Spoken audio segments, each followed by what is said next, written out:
धन्यवाद संचालक जी। भारत मुक्ति मोर्चा का 13वां राष्ट्रीय अधिवेशन का पहला सत्र चल रहा है, जिसमें ओबीसी के संदर्भ में कई विषय चर्चा के लिए रखे गए। आज देश की आजादी को 75 साल हो गए और 75 साल की आजादी में जानवरों की गिनती हुई, कुत्तों की गिनती हुई, हिजड़ों की भी गिनती हुई, मगर पिछड़ों की गिनती नहीं हुई। अभी हमारे कुशवाहा जी कह रहे थे कि ओबीसी शेर है, बस जागने की देर है। तो मैंने देश भर में मैं ये कह रहा हूं कि इस नारे को थोड़ा बदल लिया जाए। ओबीसी शेर है, बस जागने की देर है के बजाय बस जगाने की देर है, ये नारा लगाया जाए। केवल जागने की देर है तो इंतजार करते रहेंगे। कुंभकर्ण जो रामायण में पात्र हैं, वो 6 महीने में एक बार जगते थे। ओबीसी 75 साल में अभी नहीं जगा है पूरी तरीके से, तो 500 साल तक इंतजार करे क्या? 500 साल तक ना हम स्टेज पर बैठे लोग रहेंगे, ना आप लोग रहे। तो 500 साल तक इंतजार नहीं किया जा सकता है। जगाने के काम में हम लोग लगे हुए हैं, तो जगाने के काम में लगना होगा। तो नारा बदलना होगा कि ओबीसी शेर है, बस जगाने की देर है, ये नारा लगाना होगा। तो अपनी जिम्मेदारी तय होगी कि हमें जगाना है, तब जगे। दूसरी बात साथियों की, ये ओबीसी की गिनती क्यों नहीं हो रही?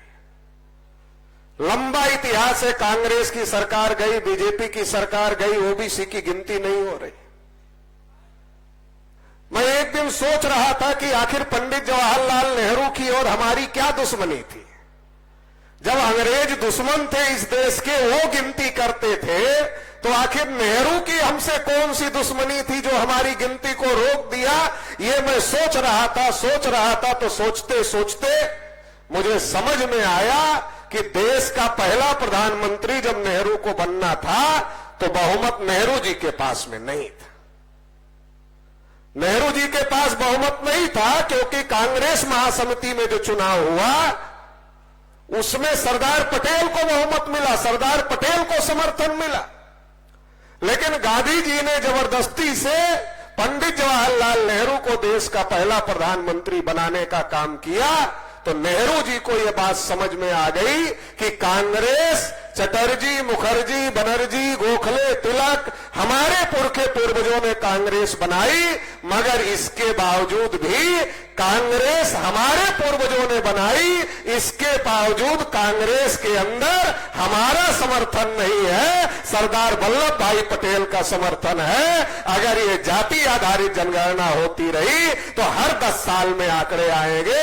क्या आंकड़े आएंगे?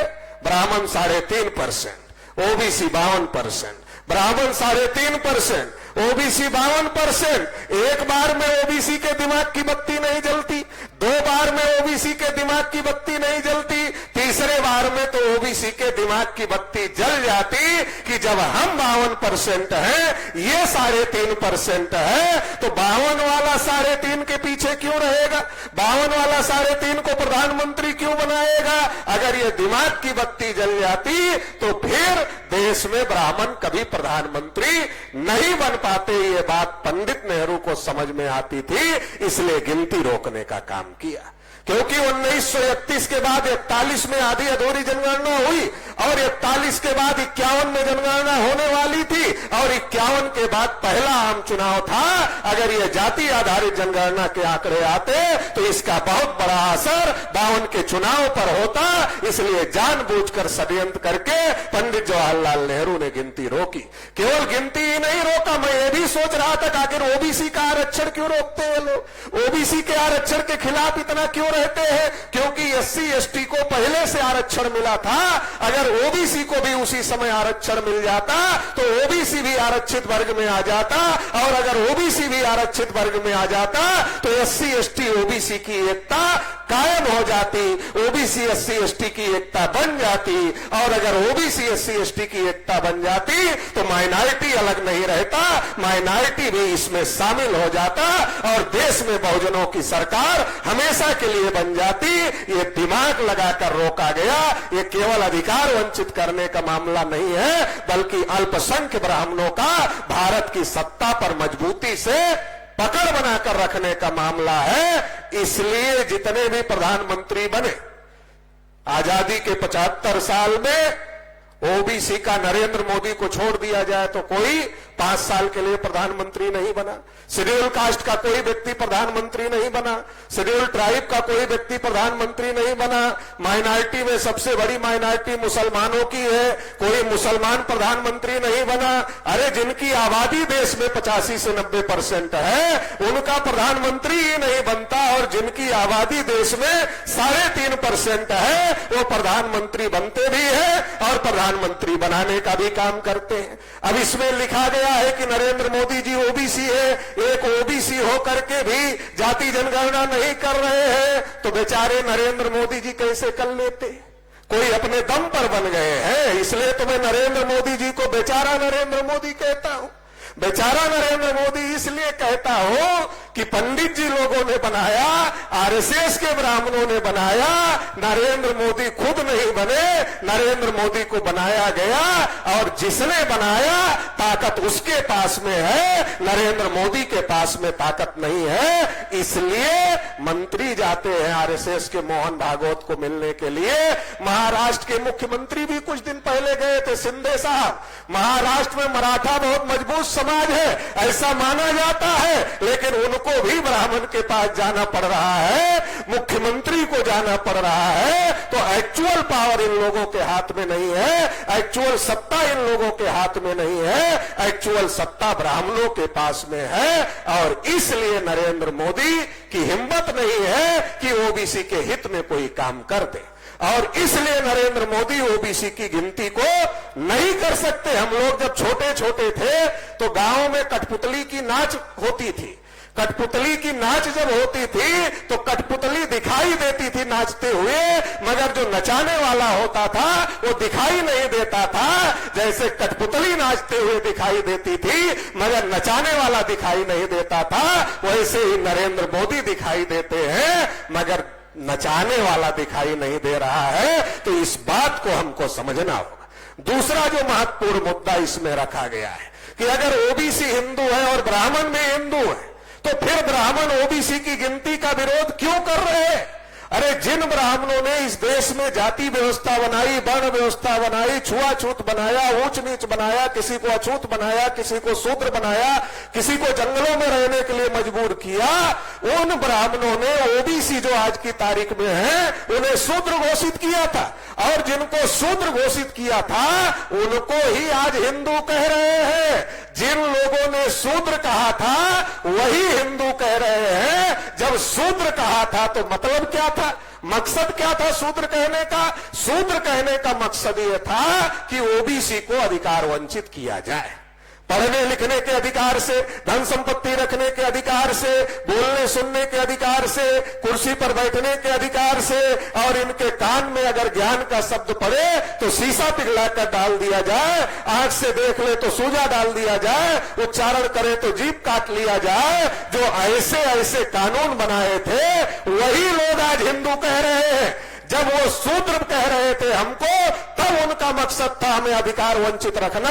आज वो हमें हिंदू कह रहे हैं तो आज भी उनका मकसद है हमें अधिकार वंचित रखना, और अधिकार वंचित का अर्थ होता है गुलाम, तो हिंदू का भी अर्थ होता है गुलाम। इसका मतलब ये है हिंदू सुनने से खुश होने की जरूरत नहीं है, हिंदू शूद्र का पर्यायवाची ही है। ये बात ओबीसी के लोगों को समझ लेना चाहिए कि जो शूद्र कह करके वो हमको अधिकार वंचित करना चाह रहे थे, आज हिंदू कहकर अधिकार वंचित करना चाहते हैं। और हिंदू कहकर मुसलमानों से लड़ाना चाहते हैं। क्योंकि अगर शूद्र कहेंगे लाठी निकालेगा ओबीसी का आदमी, दौड़ाएगा, और दौड़ाएगा तो भागने से रास्ता नहीं मिलेगा।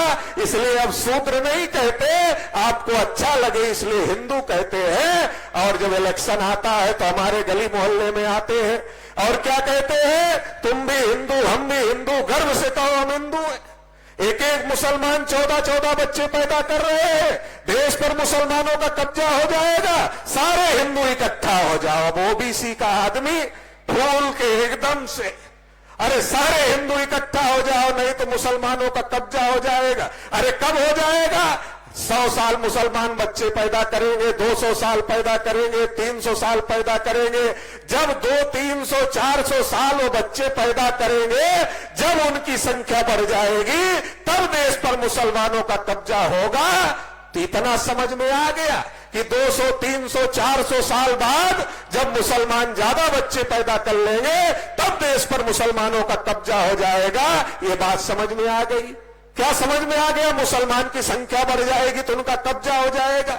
छोटी सी बात समझ में नहीं आई कि हमारी तो संख्या आज ही ज्यादा है, तो आज ही हमारा कब्जा हम क्यों नहीं कर लेते?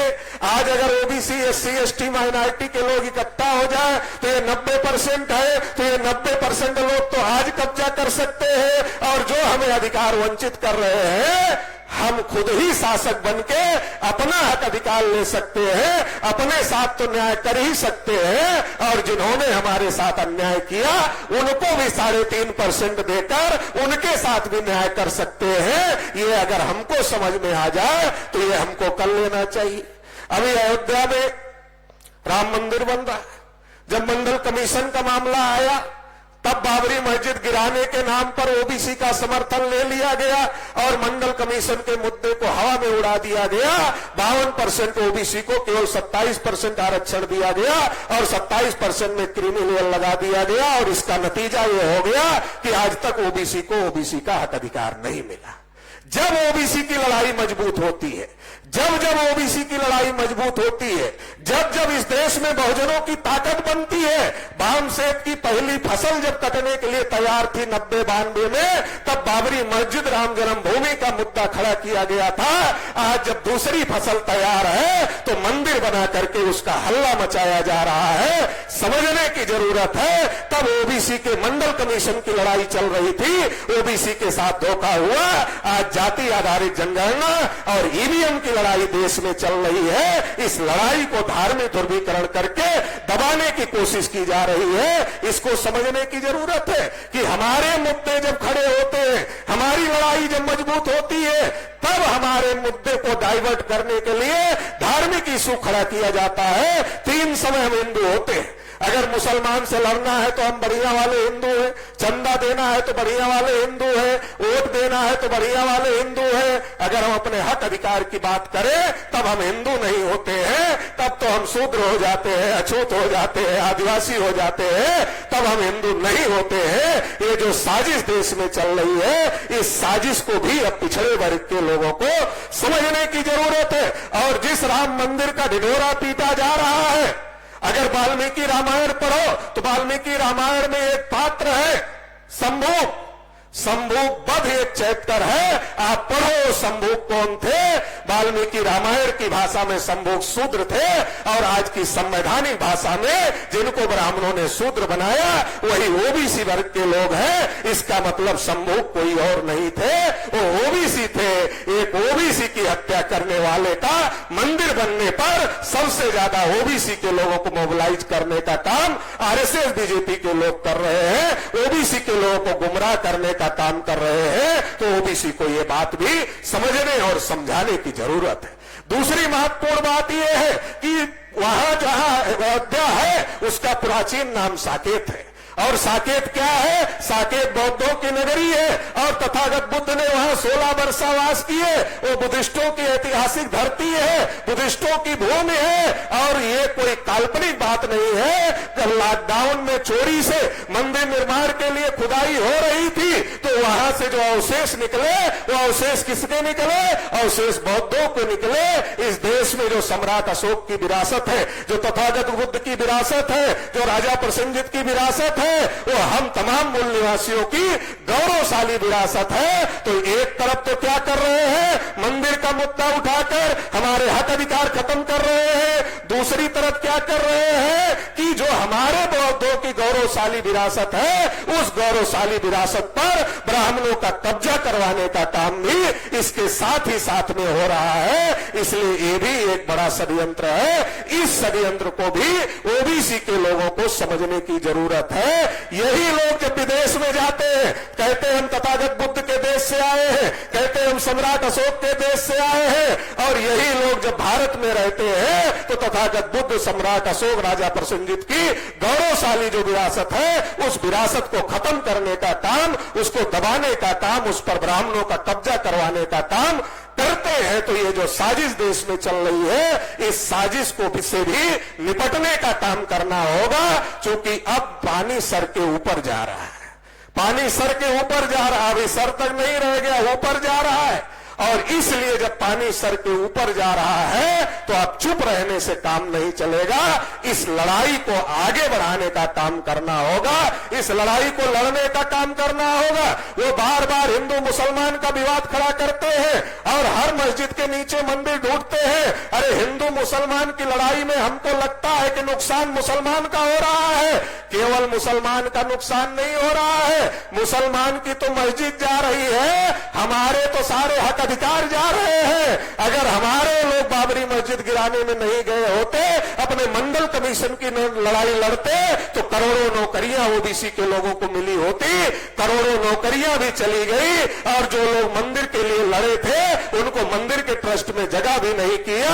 मतलब ओबीसी का इस्तेमाल करो और ओबीसी को फेंक दो, ये षड्यंत्र देश में चल रहा है। इसलिए मैं स्पष्ट रूप से कहना चाहता हूं, अगर जमीन के नीचे खोदना है, जमीन के नीचे देखना है, तो जिसका जमीन के नीचे निकलेगा उसको देना पड़ेगा। अब ये नहीं चलेगा कि आप मस्जिद के नीचे खोदोगे और कहीं भी खोजोगे और खुद कब्जा करोगे, ये नहीं चलेगा। अगर जमीन के नीचे की बात मानना है तो जिसका जमीन के नीचे निकलेगा उसको देना पड़ेगा। अगर अयोध्या में साकेत में जमीन के नीचे बौद्धों का निकला है, अगर अयोध्या में साकेत में जमीन के नीचे बौद्धों का निकला है तो बौद्धों को देना चाहिए।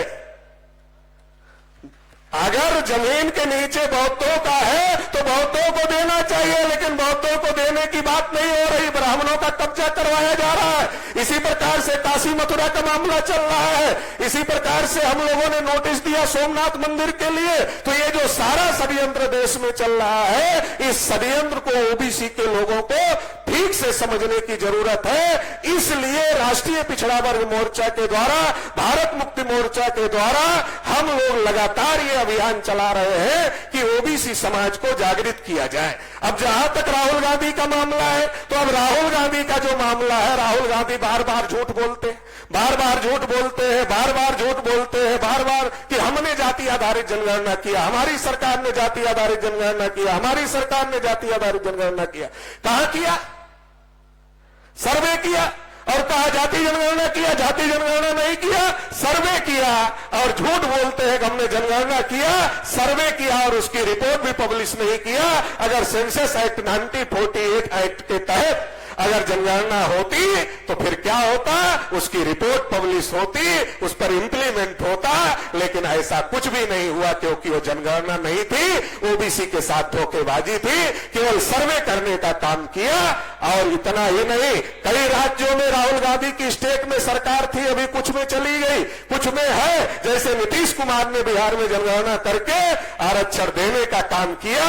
क्या कांग्रेस की जिन राज्यों में सरकार है, क्या कांग्रेस वो देने के लिए तैयार है? क्या कांग्रेस दे रही है? इसलिए ये खाने के दांत अलग है, दिखाने के दांत अलग है। जब मंडल कमीशन की बात चल रही थी तो कांग्रेस भी मंडल कमीशन के विरोध में थी और बीजेपी भी मंडल कमीशन के विरोध में थी। आज जाति जनगणना की बात चल रही है तो आज कांग्रेस भी जाति जनगणना के विरोध में है, बीजेपी भी जाति जनगणना के विरोध में है। लेकिन हम सभी को धन्यवाद देना चाहिए वामन मेश्राम साहब को, जिन्होंने जाति जनगणना का मामला इतना जोर शोर से उठाया, इतना जोर शोर से उठाया कि आज सबको हां में हां मिलाने की मजबूरी हो गई। केवल राहुल राहुल गांधी थोड़े ही बोल रहे हैं, अमित शाह भी तो बोल रहे हैं कि हम जनगणना के समर्थन में हैं, हम विरोध में नहीं है। उत्तर प्रदेश में हमारे केशव प्रसाद मौर्य जी है, डिप्टी सीएम है, वैसे उनको सीएम प्रचारित किया गया था, मगर बाद में उप बनाकर चुप कर दिया गया। और वो बोलते नहीं है जल्दी, वो कब बोलते हैं जब उनको कहा जाता है बोलने के लिए। अभी जब जाति जनगणना का सवाल लगातार उठ रहा है तो कहा गया कि अब आप बोलो इसका, क्योंकि आप ओबीसी हो तो आप ही बोलो। तो आए केशव मौर्य जी ने, और केशव मौर्य जी ने कहा कि जो हमारा शीर्ष नेतृत्व है वो जनगणना के समर्थन में है। अरे मौर्य जी, आपका शीर्ष नेतृत्व अगर जनगणना के समर्थन में है तो सेंटर में आपकी सरकार है, स्टेट में आपकी सरकार है, तो आप जनगणना करवा क्यों नहीं लेते? डर किसका है जो नहीं करवा रहे हो? या तो खुल के कह दो कि भागवत जी का डर है, या तो खुल के बता दो किसका डर है। और अगर डर नहीं है तो करवा क्यों नहीं लेते? तो करना नहीं है। जब हमारे लोग हल्दी देखकर ही पीले हो जाते हैं तो हल्दी लगाने की क्या जरूरत है? और जब चुनाव में वोट का समय आता है तो ओबीसी के लोगों के जाति का कैंडिडेट दे दिया जाता है, और ओबीसी के लोग क्या कहते हैं? अरे जाति की इज्जत बचाना है, जाति की। मैंने कई जाति के लोगों को पूछा, अरे तुमने कैंडिडेट तय किया कि बीजेपी वालों ने तय किया? कहा नहीं, बीजेपी वालों ने तय किया। तो हमने कहा तुम्हारी इज्जत कैसे चली जा रही है? तुम जाति वालों ने अगर जाति का कैंडिडेट तय किया होता, वो हार जाता तो तुम्हारी इज्जत जाती, लेकिन जब बीजेपी वाले कैंडिडेट दे रहे हैं तो तुम्हारी इज्जत कैसे चली जा रही है? अरे तुम्हारा हक अधिकार भी लूट रहे हैं और तुम्हारी जाति का चेहरा दिखाकर तुम्हारा वोट भी लूटने का काम कर रहे हैं, तुम्हारा सत्यानाश करने का काम कर रहे हैं। दो नशा ओबीसी के ऊपर बहुत ज्यादा सवार है। एक जाति का नशा सवार है, एक धर्म का नशा सवार है। जो ओबीसी की लड़ाई लड़े वो ओबीसी का नेता नहीं है, जो ओबीसी का लड़ाई लड़े उसको ओबीसी नेता नहीं मानता। ओबीसी किसको नेता मानता है? ओबीसी उसको नेता मानता है जिसको आरएसएस, बीजेपी के लोग, कांग्रेस के लोग बड़ी बड़ी गाड़ियों से घुमाने का काम करते हैं, मीडिया में प्रचार करवाते हैं। वो कभी ओबीसी के बारे में नहीं बोलता, लेकिन कहते हैं ओबीसी का नेता है। मुझे कई मीडिया वाले पूछ रहे थे कि नरेंद्र मोदी ओबीसी के नेता है। मैंने कहा बहुत लंबा कैरियर है नरेंद्र मोदी का, बहुत दिन तक आरएसएस के प्रचारक रहे, फिर गुजरात के कई साल मुख्यमंत्री रहे, अब प्रधानमंत्री है। कभी ओबीसी के हक अधिकार की लड़ाई लड़ी, उनके समय में तो मंडल की भी लड़ाई चल रही थी। क्या मंडल की लड़ाई में कभी नरेंद्र मोदी जी शामिल हुए? तो कभी नहीं शामिल हुए। तो फिर नरेंद्र मोदी ओबीसी के नेता कैसे हो गए? तो हमें फर्क करना पड़ेगा कि ओबीसी में पैदा होने मात्र से कोई ओबीसी का नेता नहीं बन जाता। जो ओबीसी के हक अधिकार की लड़ाई लड़े वही ओबीसी का नेता हो सकता है। वो किसी जाति का हो सकता है, मगर वो ओबीसी का नेता हो सकता है जो ओबीसी के हक अधिकार की लड़ाई लड़े। मेश्राम साहब ओबीसी के हक अधिकार की लड़ाई लड़ रहे हैं, तो हम सारे ओबीसी के लोग मेश्राम साहब को ओबीसी का नेता मानते हैं। लेकिन जो ओबीसी में पैदा हुआ नरेंद्र मोदी है, ओबीसी की लड़ाई नहीं लड़ते हैं, तो हम उनको ओबीसी का नेता कैसे मानेंगे? और अगर ऐसा मानेंगे तो जैसे सत्यानाश हो रहा है आगे भी होता रहेगा। तो जाति का नशा कम करना पड़ेगा। जब जाति का नशा कम होगा तब वर्ग का नशा चढ़ेगा।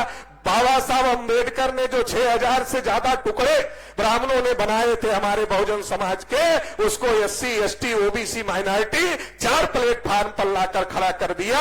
तो पहले एससी, एसटी, ओबीसी, माइनॉरिटी बनो और फिर सब एकजुट होकर मूल निवासी बन जाओ, तो देश में हम अपने हक अधिकार की लड़ाई लड़ सकते हैं। जाति का नशा कम करना होगा, दूसरा धर्म का नशा उतारना होगा। क्योंकि ब्राह्मण हर बार हमको धार्मिक मुद्दे में उलझा देते हैं और हम धार्मिक मुद्दे में उलझकर अपने हक अधिकार का मामला भूल जाते हैं। जैसे अभी मैं कई बार मीडिया में भी पूछ रहा हूं, मंचों से भी पूछ रहा हूं कि नरेंद्र मोदी जी देश के प्रधानमंत्री हैं, 10 काम बता दें जो ओबीसी के लिए किया, 5 काम बता दे जो ओबीसी के लिए किया, चलो 4 काम बता दे जो ओबीसी के लिए किया, चलो 3 काम बता दे जो ओबीसी के लिए किया, चलो 1 काम बता दे जो ओबीसी के लिए किया। तो कोई काम नहीं है ओबीसी के लिए, लेकिन ओबीसी का नेता हो, ओबीसी का प्रधानमंत्री है, ये हल्ला मचाया जा रहा है। काम कुछ किया नहीं, फिर वोट कैसे मिलेगा? फिर अयोध्या में मंदिर बनाकर धार्मिक भावनाएं भड़काकर वोट वोट लेने की साजिश चल रही है, इस साजिश को रोकना पड़ेगा। इसलिए राष्ट्रीय पिछड़ा वर्ग मोर्चा ने तय किया है कि ये हमारे हक अधिकार की बलि चढ़ रही है, ये हमारे पुरखों की जो विरासत है उसको खत्म करने का षड्यंत्र किया जा रहा है। इसलिए जो सारा षड्यंत्र चल रहा है, इसके खिलाफ जब 22 जनवरी को जब राम मंदिर का उद्घाटन होगा तो उस दिन पूरे देश भर में राष्ट्रीय पिछड़ा वर्ग मोर्चा काला दिवस मनाने का काम करेगा।